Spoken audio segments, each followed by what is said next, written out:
So what if a computer could solve a problem not by thinking, but by feeling its way to the solution? That sounds kind of sci-fi, right? But in this explainer, we're going to dive into a pretty radical new idea about computation, and it all kicks off with this little guy, a mouse in a maze.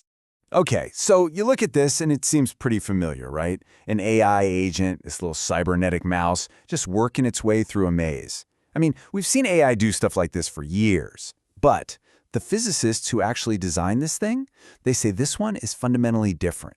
And when they say different, they mean really different. The source documents literally claim that what this mouse is doing is physically impossible to replicate with any classical AI, any reinforcement learning, any search algorithm that we have today. Impossible. So what in the world is going on here? All right, let's get into it. To even begin to wrap our heads around why this mouse is supposedly impossible, we first have to talk about the basic limitations of how we approach AI right now. It really boils down to two totally different ways of thinking. Two philosophies. You've got today's AI, which is all logic first. Think of it like a tourist with a GPS on their phone. It looks at a map, evaluates specific locations, and follows a list of step-by-step directions. But this new framework, it's geometry first. This is more like an expert kayaker on a river. They don't need a map because they can literally feel the current, the shape of the water. They get where they're going by reading the environment itself. And the core idea, the big takeaway from their documentation, is this phrase: geometry precedes logic. What does that mean? It means the actual shape of the problem dictates the solution.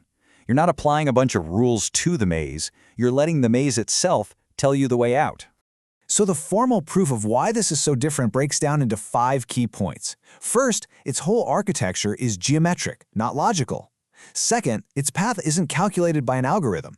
Third, its decisions depend on its entire history, which totally breaks a key rule in a lot of modern AI. Fourth, it can't use a search algorithm because it literally doesn't have a map. And the big one? It runs on a whole different kind of physics. A kind of physics our computers today just can't simulate. Okay, so if it's not using logic, then what is it using? Well, this is where things get really interesting. We have to talk about a new kind of physics, a whole framework for how a system can, feel the world around it. The first piece of this puzzle is something called the attractor equation, or NA for short. Just think of it as a universal stability score. It's a single number that tells you how likely something is to hold itself together or completely fall apart.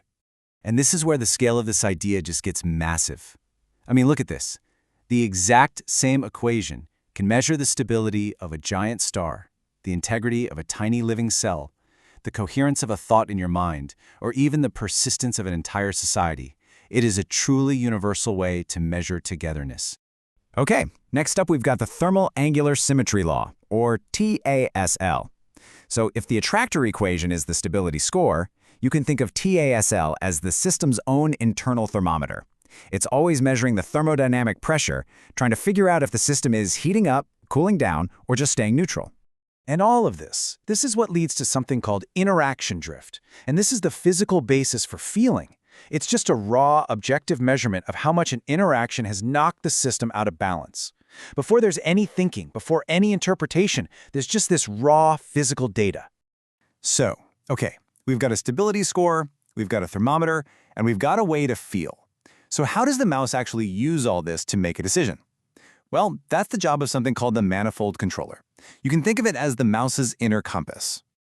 And right at the heart of this controller is the delta R geometric operator.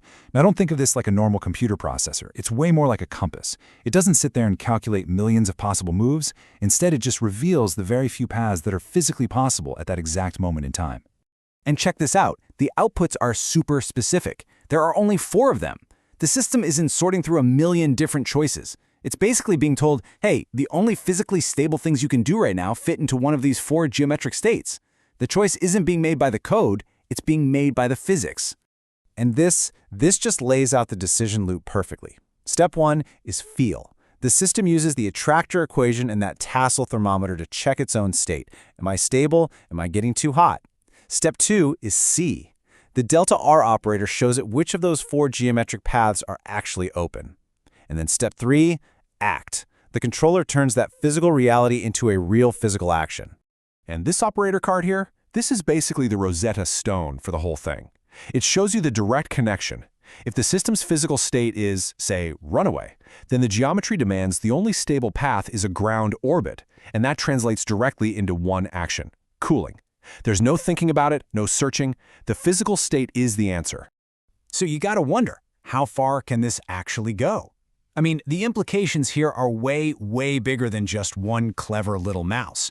This whole framework could be pointing to an entirely new class of computation. Right, because the mouse in the maze, that was just the proof of concept. The physics underneath it all can be applied to a whole bunch of other, famously difficult problems. Like, for instance, they've used the same controller to play a version of Pong based on thermodynamic feedback.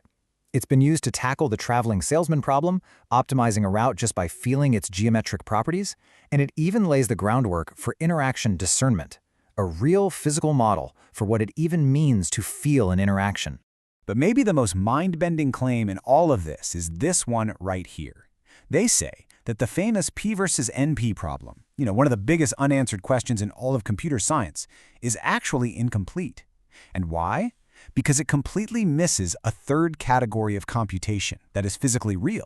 So, we usually think in two buckets. You've got P-true problems, the ones you can solve step by step, and you've got NP-true problems, the ones that involve searching through just a ridiculous number of possibilities.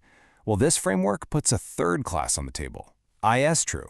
This describes a physical kind of computation that adapts and evolves on its own. It's not about finding an answer that's already out there. It's about letting the answer emerge naturally from the physics of the system. And all this really leaves us with one final pretty wild question. We've always thought about computation as something abstract, right? It's about manipulating symbols, following logic. But what if this is pointing to a future where our most powerful computers aren't abstract at all? What if they're physical systems that solve problems just by existing and by following the natural geometry of the universe itself?